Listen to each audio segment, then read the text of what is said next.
The top 10 Indians, according to my favorite source on wealth, I have two. One is Forbes and the other is Times of India. According to the Times, the top 10 Indians in a period of 90 or 180 days, I'm not clear, so you can divide it both ways, earned approximately, this is in 2007, $350,000 to $700,000 a minute. And that was when the market was soaring, notional wealth or whatever. At the other end of the spectrum are people, hundreds of millions of people who can't earn $1.25 a day. 836 million live on less than 20 rupees a day. The way jobs are going, if you take, say, employment, on the one hand, you're cleaning out agriculture. On the other hand, what's happening with the big guys? Tata's Jamshedpur steel plant used to produce 1 million tons of steel with about 88,000 workers. By 2005, it was producing 5 million tons of steel with 44,000 workers. Bajaj used to produce 1 million two-wheelers with 24,000 workers. Now it produces twice that number with less than half the workers.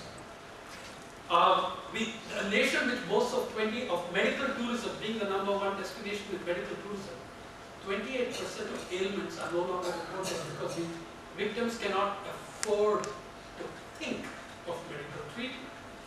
And in education, well, you can start right here in Delhi, where one of my favorite schools exists. I have a lot of fun just looking at the websites of the elite schools. Sanskriti, for instance, not very far from here, used to have on its website, I'm afraid I rained on the parade and they took it off. They had a beautiful thing on their website which said, the chairperson of our board is whoever is the wife of the currently serving cabinet secretary. So, now I did a stupid thing. I wrote them a query. I said, gee, this is wonderful. What happens if the cabinet secretary is a woman? That's when you know the no one is being monetized. Yeah. So you know, so then they removed that, but I can promise you, those who want to see it, I saved the page. In Bombay Scottish, another favorite school of mine, where the elite of the elite of the elite go, new problems came as billionaires grew.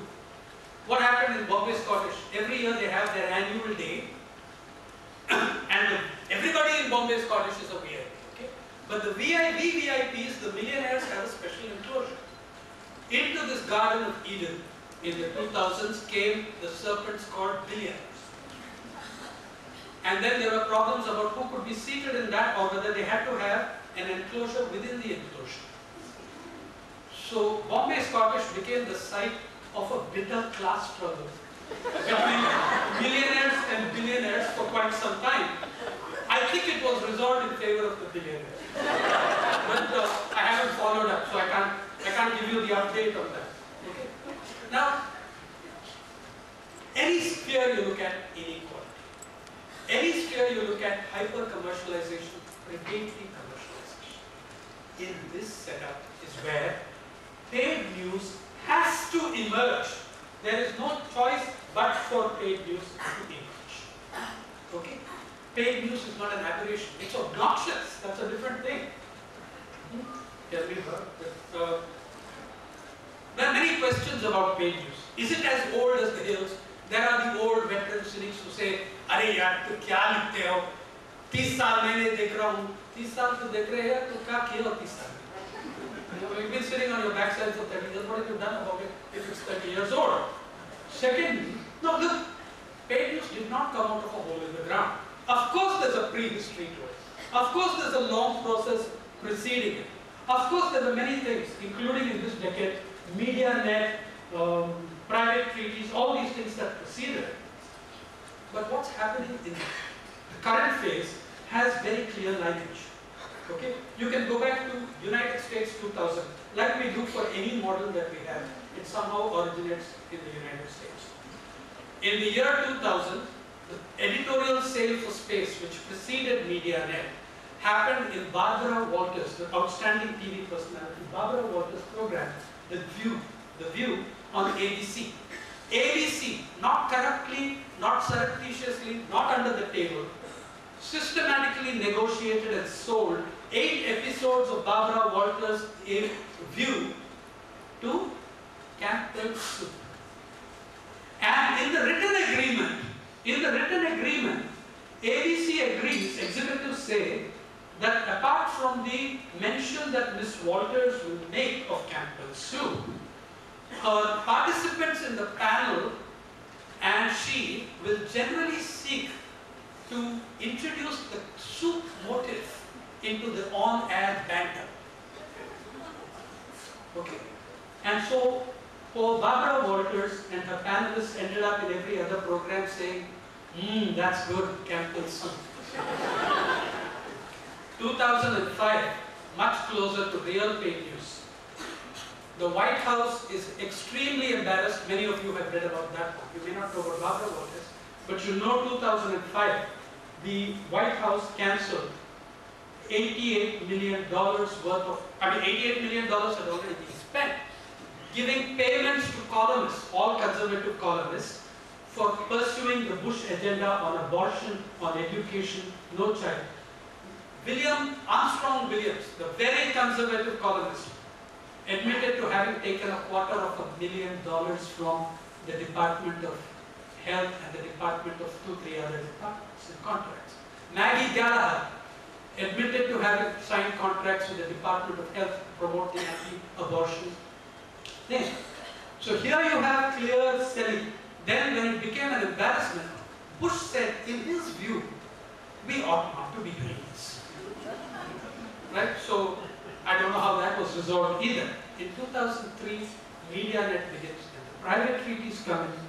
Now, the second question about paid news, is it journalistic corruption or is it, what is it? A recent discussion in this city at which some of you were present framed it as if it was journalistic. Why do journalists surrender whatever space in return for quotes and bytes? That's absolutely fraudulent. It is pinning on the journalist something that he has very little to do with. Journalistic corruption is as old as journalism. That's another question altogether. Paid news in this form is structured extortion by the media companies. This is a new twist on publish and be damned. Don't publish with me and you're damned. Here media companies, my friend Karan Thapar asked me on a program, Sainath, how did the politicians seduce the media? They didn't. The media went around extorting money and blackmailing them. That's what happened. The first complaint of paid news by a big politician, a then Union Minister of State, now a member of the Press Council, was in Nagpur when he stopped Jaideep Hardikar of DNA and me and said, I really have to talk to you. It's also my profession. He was also a journalist at some time in the remote past. He said, they asked me, these guys asked me 20 lakhs to cover my constituency. We wrote the story. That was coverage packages and credibility discounts. That was the first of the new series. By the way, when the voting came on the press councils, when the voting came up on the press councils, suppression of Paranjoy Guha Thakur's brilliant report, investigation into paid news, the gentleman who had complained to us stayed away from the voting. Because the big newspaper group of Vidarbha had got through to him. He stayed away from the voting. Okay? That's how powerful these groups are. If you saw a few nights ago, there was a discussion of BBC where the Privileges Committee investigating excesses of the media, 2-3 members, senior members of the Parliament Privileges Committee said they were not going to issue subpoenas to some editors because they didn't want to have their lives turned over in public. Okay? That's the kind of situation that paid news implies. It's not just positioning your ad. So is it journalist corruption? I say it is structured corruption by media companies. And as one journalist trapped in this called me when the controversy was going on and our stories were appearing in the Hindu, a very senior Marathi journalist called me and said, he said, look, you're going to see my name on one of those stories. I promise you, and you know me, I did not take a single paisa for it. I was told by the editor, I need a senior journalist name on this. It will be yours. He said, you were talking, because he heard me speak somewhere. He rang up and he said, you were talking about corruption, individual choices. He said, look, in another time, in another era, as individuals, we had the individual choice of being corrupt or not being corrupt. What choice do I have when my management tells me, your name will be on this story and there are 4 guys waiting in line for my job and another half a dozen at the newspaper door? What do? I'm not making any money.